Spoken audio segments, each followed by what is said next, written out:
Magandang umaga sa ating lahat. Ngayon ay February 1, 2025 at narito ang update ukol sa maging lagay ng panahon sa susunod na 24 oras.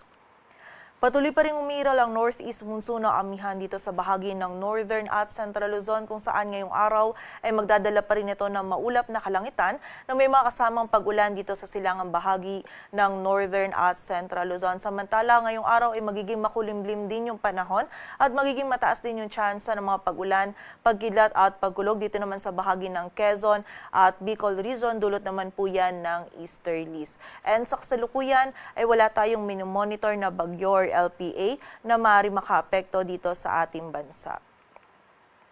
At para nga sa magiging lagay ng panahon ngayong araw ng Sabado, maulap na kalangitan na may mga kasamang pag-ulan yung mararanasan dito sa bahagi ng Cagayan Valley at Aurora, dulot po yan ng amihan. Samantala, magiging maulap din yung kalangitan na may mga kasamang kalat-kalat na pag-ulan, pagkidlat at pagkulog dito naman sa bahagi ng Bicol region, maging sa area din ng Quezon, dulot po yan ng easterly. So pag-iingat po para sa ating mga kababayan dyan sa posibilidad ng mga pagbaha at pagguho ng lupa. Samantala, sa nalalabing bahagi naman ng Luzon ay magiging bahagyang maulap hanggang sa maulap yung ating kalangitan. Dito po sa bahagi ng Metro Manila, Ilocos Region, Cordillera Administrative Region, maging sa nalalabing bahagi ng Central Luzon ay meron tayong mararanasan lamang ng mga may hinang pagulan or pagambon na dulot ng amihan. Samantala, dito naman sa area ng Mimaropa, maging sa nalalabing bahagi ng Calabarzon ay meron tayong mararanasan lamang ng mga isolated na mga pag-ulan, pagkidlat at pagkulog na dulot naman ng easterlies.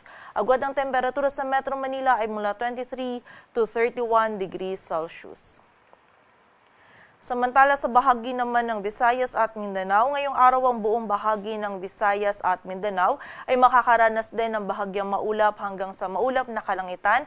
Meron lang din posibilidad ng mga isolated o yung mga biglaang pag-ulan, pagkidlat at pagkulog, dulot pa rin po yan ng easterlies. And itong mga pag-ulan po nito ay posibleng maging short duration ng mga moderate to heavy na mga pag-ulan na maaari pa rin magdulot ng mga pagbaha at pagguho ng lupa. So pag-iingat pa rin po para sa ating mga kababayan.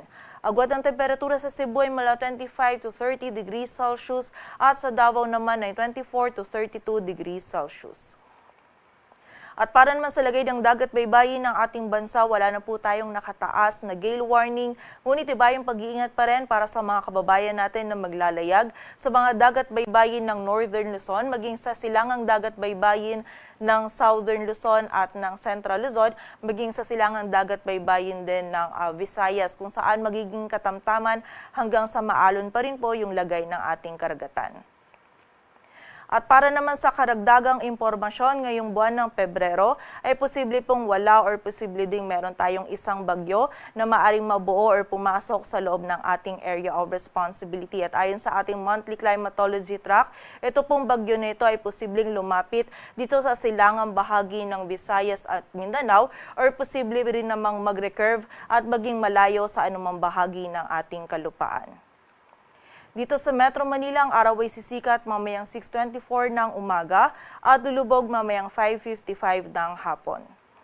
Patuloy po tayo magantabay sa updates na ipapalabas ng Pag-asa at para sa mas kompletong impormasyon, bisitahin ang aming website pag-asa.dust.gov.ph. At yan po muna ang latest dito sa Weather Forecasting Center ng Pag-asa. Grace Castañeda, magandang umaga po.